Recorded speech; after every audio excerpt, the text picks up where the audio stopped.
Raw का सबसे सफल जासूस जिसने पाकिस्तान की आर्मी तक ज्वाइन करी और कई सालों तक पाकिस्तानी आर्मी में प्रमोशन तक पाता रहा। वो उसकी काबिलियत थी कि वो दुश्मन की जासूसी उसी की आर्मी में ऑफिसर बनकर करता रहा। नमस्कार दोस्तों, इस जासूस के बारे में आप में से काफ़ी सारे लोग जानते होंगे। इस जासूस का नाम है रविंद्र कौशिक। सलमान खान की मूवी एक था टाइगर में जिस रॉ एजेंट टाइगर का रोल सलमान खान ने किया था, वो नाम इन्हीं से इंस्पायर्ड है। हालांकि उस फिल्म की कहानी पूरी तरह से काल्पनिक थी और उस कहानी का रविंद्र कौशिक से कोई लेना देना नहीं है। जासूस बनना एक बहुत ही खतरे वाला काम होता है। अगर आपने अच्छा काम किया तो भी आपको सरकार की तरफ से कोई ऑफिशियल मदद नहीं मिलेगा, पर अगर आप कहीं दूसरे देश में पकड़े गए तो यही सरकार कह देती है कि हम आपके हैं कौन। तो एक जासूस पूरी तरह से बिना किसी निजी लाभ के देश की सेवा करता है। रविंद्र कौशिक को देशभक्ति का पराकाष्ठा माना जाता है। अब रविंद्र कौशिक की कहानी पर आते हैं। ये राजस्थान के श्री गंगानगर के रहने वाले थे। उनका हमेशा से इंटरेस्ट एक्टिंग और थिएटर प्ले में रहता था। उनके पिताजी एयरफोर्स में थे, इसलिए देशभक्ति का जुनून उनके अंदर बचपन से ही था। श्री गंगानगर के ही एक कॉलेज से उन्होंने बीकॉम किया और साथ ही साथ वो थिएटर में भी काम करते रहे। 1975 के आसपास उनका एक प्ले लखनऊ में था जिसमें एक भारतीय सैनिक जो चाइना के सैनिकों के कब्जे में है और बहुत टॉर्चर झेल कर भी अपना मुंह नहीं खोल रहा है, इस सैनिक का रोल रविंद्र कौशिक ने निभाया था। रविंद्र कौशिक पर रॉ की नज़र काफ़ी समय से थी। लखनऊ के इस प्ले के बाद पहली बार रॉ के ऑफिसर रविंद्र कौशिक के सामने आए। रविंद्र को दिल्ली बुलाया गया। रॉ कैसे काम करती है ये तो सही से कोई नहीं बता सकता, पर आम धारणा ये है कि रॉ अपने एजेंट को खुद चुनती है। कोई रॉ का एजेंट बनने के लिए अप्लाई नहीं कर सकता। रॉ खुद आप तक आती है। रॉ का ध्यान बॉर्डर के आसपास के शहरों में रहने वाले युवाओं पर ज़्यादा होता है, क्योंकि उनका रहन सहन, बोलचाल और खाना पीना काफ़ी हद तक पहले से ही पाकिस्तानी इलाकों जैसा होता है, इसलिए उनको ट्रेन करना थोड़ा आसान होता है। रविंद्र कौशिक दिल्ली जाते हैं। रॉ उनकी ट्रेनिंग शुरू करती है। रविंद्र को उर्दू ज़बान लिखना और पढ़ना सिखाया गया। उनको इस्लामिक किताबें पढ़ाई गई। उनको पूरी तरह से मुसलमान की तरह रहना और जीना सिखाया गया। पाकिस्तान के स्कूलों में पढ़ाया जाने वाला इतिहास और पाकिस्तान का भूगोल सिखाया गया। यहाँ तक कि उनका खतना भी करवाया गया। हथियार चलाना और स्पाई के काम सीखना जासूस की ट्रेनिंग का महत्वपूर्ण अंग होता ही है। रविंद्र कौशिक को लंबे समय के लिए पाकिस्तान भेजा जाना था।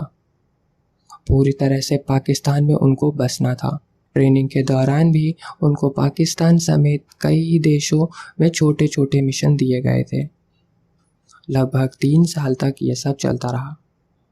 उसके बाद उनको 1978 में पाकिस्तान के लिए भेज दिया गया। घर वालों को रविंद्र ने बताया कि वो दुबई जा रहा है, वहाँ उनको जॉब मिल गई है। पाकिस्तान में रविंद्र कौशिक नबीद अहमद के नाम से रहने लगे। 23 साल की रविंद्र कौशिक ने पाकिस्तान के कराची में एक लॉ कॉलेज में एडमिशन लिया।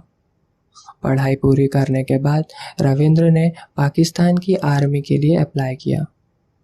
यहाँ रविंद्र रॉ की उम्मीदों से भी आगे निकल गए और पाकिस्तान की आर्मी में घुस गए।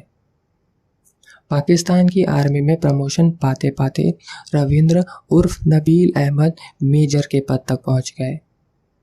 ये सब भारत के लिए सोने की खदान हाथ लगने जैसा था। पाकिस्तानी आर्मी में ऑफिसर के तौर पर रविंद्र की पहुंच ऐसी इंफॉर्मेशन तक थी जो प्राप्त करना रॉ के किसी भी और एजेंट के लिए असंभव सा था। इस दौरान रविंद्र को पाकिस्तान के एक बड़े ऑफिसर की बेटी अमानत से इश्क हो जाता है।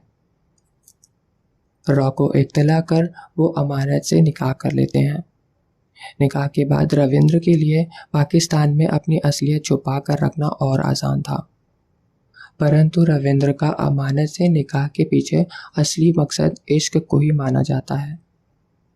रविंद्र और अमानत ने एक लड़के को भी जन्म दिया। यहाँ 1981 में भारत में रविंद्र के भाई की शादी फिक्स होती है। उसके लिए रविंद्र बहुत छुप छुपाकर सऊदी और दुबई से होता हुआ भारत आता है। वो आखिरी बार था जब इस महान जासूस ने भारत की धरती को देखा था। इन सब मामलों की ज़्यादा डिटेल पब्लिक डोमेन पर उपलब्ध तो नहीं है, पर आप खुद इमेजिन करिए कि एक सेना के बड़े अधिकारी के पास किस किस किस्म की सेंसिटिव जानकारी हो सकती है। कहते हैं कि रविंद्र ने पाकिस्तान के कई एटॉमिक सेंटर की खुफिया जानकारी भी भारत भेजी थी।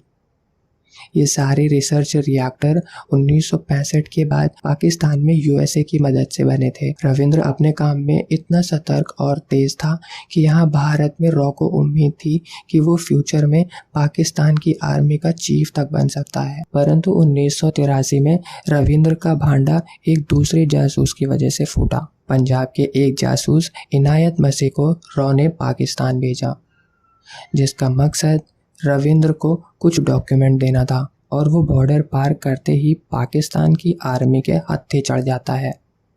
टॉर्चर के दौरान इनायत मसीह ने रविंद्र का राज खोल दिया। रविंद्र को पकड़ लिया जाता है। उनको बहुत टॉर्चर झेलने पड़े। 2 साल बाद 1985 में उनको फांसी की सज़ा सुना दी जाती है, जिसे बाद में पाकिस्तान के सुप्रीम कोर्ट उम्र कैद में बदल देती है। पर टॉर्चर उनके साथ पूरी ज़िंदगी चलते रहे। कुछ टॉर्चर जो मुझे इंटरनेट पर पढ़ने मिले वो मैं आपको सुनाता हूँ। 15-15, 20-20 दिनों के लिए उनको अंधेरे कमरे में बंद कर देते। उनको ये तक नहीं समझ आता कि दिन है या रात। रस्सी से बांधकर ऐसे लटका देते कि जैसे उनको नींद आए तो भी वो सो ना पाएं। बर्फ की सिल्ली और इलेक्ट्रिक शॉक का ब्रेकफास्ट, लंच और डिनर था। इन सब चक्करों में उनकी वाइफ अमानत और अमानत के परिवार वालों को भी काफ़ी कुछ झेलना पड़ा। पकड़े जाने के बाद बस एक बार ही रविंद्र को अमानत और अपने बेटे की शक्ल देखने को मिली।